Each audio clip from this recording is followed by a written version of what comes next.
Guys, welcome back. Today we're gonna The Uncanny X-Men issue 209 by Marvel Comics. We're gonna continue where we left off in the issue 208. If you want to know what I'm talking about, check out my review and subscribe to my channel. I'll leave a comment and all that jazz. Let's move on. So we see Nimrod, and I must say, Nimrod, he has a fantastic design, really cool, deadly as hell. And we're gonna find out how deadly he is. So yeah. We have the Hellfire Club here with the X-Men, and Nimrod enters the battle. And people are surprised and, angry and even afraid. Like Harry Leland here, he's going to be an integral part of the story. He is scared, he is sweating, he wants to go away. And we also see Rachel here. She has that, noticed that Nimrod is here as well, looking for her, because that's his objective, to end the Phoenix, basically. And she's running away, although she feels that the X-Men might be in trouble. And and even Shadowcat here says, what chance have we to God finding Nimrod and these Hellfire bozos, especially since you don't have any powers. But, Storm, leader as she is, said, don't worry, things will change soon, okay? And because there's now suddenly an earthquake, which is impossible because there are no earthquakes in New York. So as Rogue bursting out of the ground, she absorbed the power of Colossus, because Harry Leland here, used his power on Colossus to sink him to the bottom. She followed him. And now she's back, although not with Colossus. But then Storm orders basically Shadowcat to find Colossus now that she is here. And Harry Leland is out of the game for now. Meanwhile, there are snipers from the Hellfire Club goons. And then Kurt and Wolverine comes in, to deal with these guys. Oh, and by the way, there is some news. Let me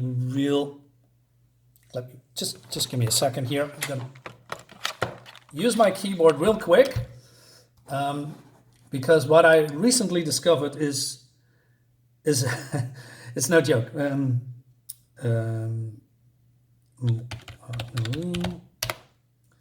So yeah, okay. Did you know? Because I thought it was a joke. Marvel decided to make a character, a female one, a hybrid character between Wolverine and Nightcrawler. And Nightcrawler's name is Kurt Wagner, a German name. And they called her Wagnerine. I kid you not. They make actually a crossing between... I can't even believe what's happening. They have absolutely no idea. They think, hey, let's mishmash two guys together and then we make a hit out of it. Remember the part, I'm going off a rant a little bit here, that's nothing to do with this comic. Remember the comic with the Hulk, that has Wolverine claws, and I believe it calls Weapon H? Come on, it was a flop then, and it's going to be a flop now. It's some kind of an event that's called the Six of Sinister, and I just don't care. Anyway, moving on before I go on to a longer rant. So Shadowcat dives into the ground using her powers to find Colossus. Now, which really is a little bit weird, because she swims through objects, right? So if somebody is intangible and you're going, through an object and you become tangible, let's say the ground in this case, you would be crushed. So what happened to Colossus? Because Rogue absorbs his organic metal powers. So doesn't that mean that he is now human again? And the Earth is crushing him to death? I'm not sure. Anyway, so there's a fight between Sebastian Shaw and Rogue. Rogue throws him to Nimrod. Nimrod has a countermeasure and uses some kind of a, uses the gravimetric polarity to throw him into the orbit where he is going to die, because he needs oxygen. Very, that's That's a very cool sound strategy. Meanwhile, Celine wants to, uses her powers on him, but she can only manipulate, unliving materials, like, here. But, Nimrod neutralizes it. And, so the battle continues here and there. And Storm proposes a truce between the Hellfire Club and the X-Men. But then she's getting attacked by one of Celine's minions. What is the resolution? So, sorry. Okay, then Wolverine comes in and punches him away, and then he's getting disintegrated by Nimrod, because Nimrod is not really attacking, except here, for reasons, because he is analyzing the X-Men's powers and strategies. So, yeah, and the X-Men basically can do nothing against it because he's way too strong. Suddenly, the wind is picking up, and it starts raining. So people think, hey, maybe this is Aurora's, doing, but she has her power. So what does that mean? Maybe it's just coincidental? I don't know. That's the fun part. And Kitty finds Colossus, and then when she touches him, he is, transforming himself automatically back to Colossus. He should be dead, by the way. And again, she is proposing a truce, and they agree with that.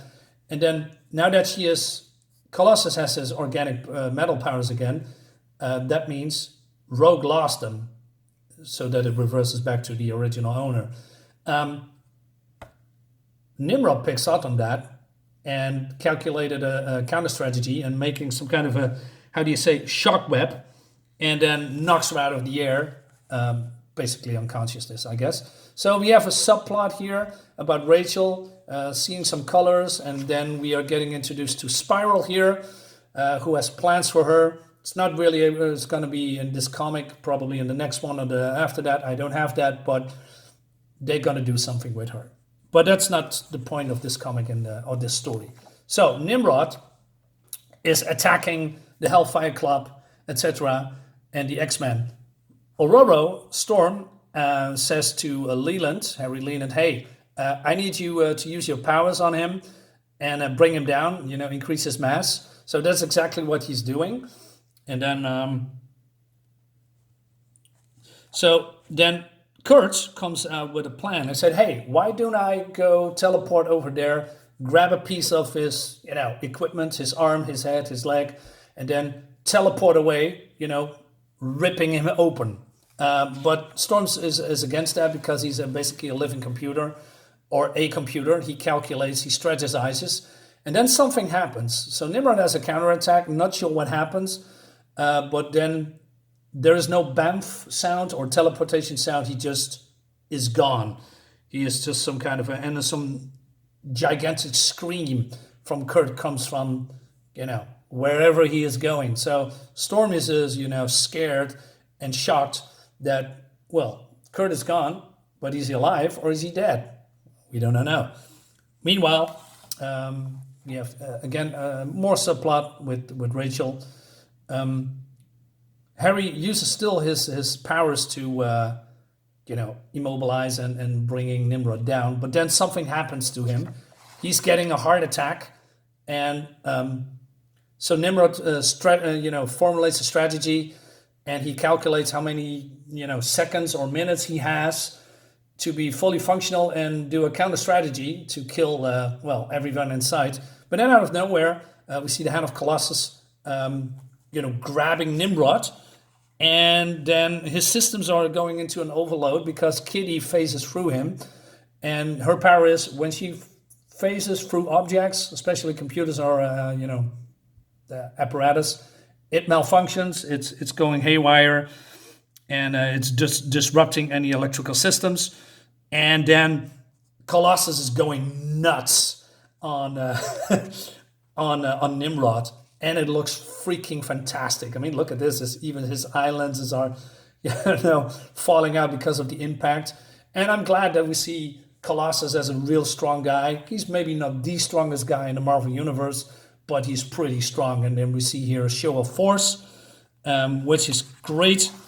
And then, so Storm coordinates the attack with the Hellfire Club, and says to Helene that she is, or Celine, that she is using her powers to dig up whatever is underneath him to bind him, using cables, electrical systems, and whatnot. And then the last we see that we see Harry Leland dying because of the heart attack. And Storm says, Leland, forgive me, but we need your powers a final time. And she says, if I can. Focus on Shaw. Overcome the force effect that hurls him upwards. Bring him back as hard and fast as you can. And then Harry Leland laughs while he uses his final, energy on Leland, who's falling down with the speed of a meteorite, crashes into Nimrod, and Nimrod is, he's a piece of rubble. He's destroyed, but before Wolverine can any do against him, he's teleporting away, and Wolverine says, "Sucker did it again. Teleported himself to safety the minute we got him on the ropes. Each time he gets that much harder to beat. We don't find a way to nail him once and for all, and soon it'll be our turn." And the last thing we see is that Tessa is, because there's police coming, there's sirens, and she offers the X-Men sanctuary for the time being, because they had a temporary truce. And and Storm agrees with that, and they are moving away. The last thing we see is that Rachel is going into some kind of a portal, and then it reveals that Spiral, has 6 arms, as we know. Long time X-Men readers know who Spiral is, and she is now believing in control, or controlling, or playing with Rachel.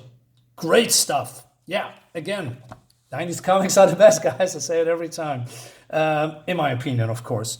This was a great episode, and it concludes the whole Nimrod episode here.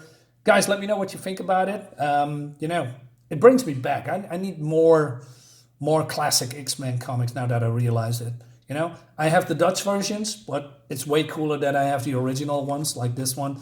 Yeah, I try to dig up those, and maybe we'll see more future episodes of the X-Men here on my channel, Dark Side is Comics. Subscribe, guys. See you next time. Bye-bye.